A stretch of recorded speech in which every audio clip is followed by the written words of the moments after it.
Well, thank you, Mr. Chairman, and members of the committee understand the great needs of our nation's wounded veterans.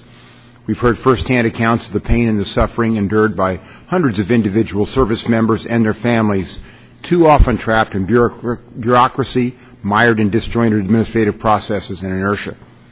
We've seen a stubborn failure to acknowledge and effectively treat traumatic brain injuries and post-traumatic stress disorder. We've been to Walter Reed and met America's heroes and their families, trying to heal and go home. For many veterans, an important part of their journey back involves critical help provided by charities. Those charities are supported by millions of generous, patriotic Americans. So this committee's effort to assess the reach and effectiveness of veterans' charities is a legitimate and timely exercise of our oversight responsibilities.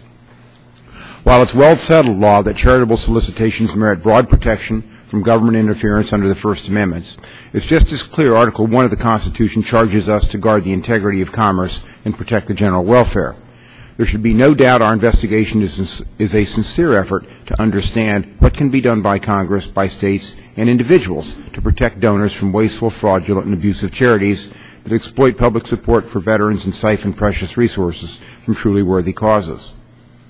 At our first hearing in December, we learned about federal and state oversight of charities, and we discussed some of the standards developed by private watchdogs and others to assess charitable operations and help donors make informed choices about how to best help veterans.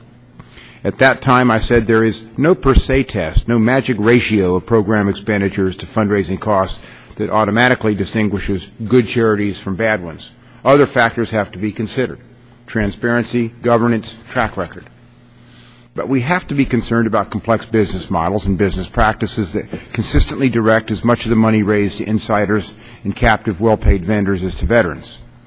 Wrapping a commercial activity in the flag and parking it behind the First Amendment can't shield sharp practices indefinitely from responsible public scrutiny.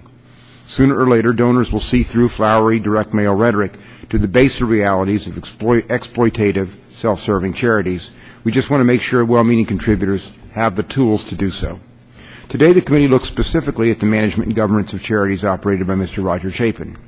His biggest charity, Help Hospitalized Vets, has been praised by some, criticized by others. He was the focus of a series of articles in Forbes magazine that questioned whether fund transfers across the network of veterans charities and advocacy arms were being used to disguise high salaries, illegitimate expenses, and other fiscal trickery. After some initial difficulties in scheduling his appearance, Mr. Chapin has agreed to testify and has provided substantial documentation in response to the committee's request. We appreciate his cooperation and hope to learn in more detail how he runs his veterans charities. Testimony by direct mail vendors and others will also help us understand the operational realities and legal principles that sustain this important segment of our national support systems for veterans. Without questions, veterans charities, including Mr. Chapin's, have provided help of inestimable value to wounded American heroes. Now we ask him and others to help us be sure no one is taking advantage of the generosity of Americans who also care deeply about our nation's wounded. Thank you very much.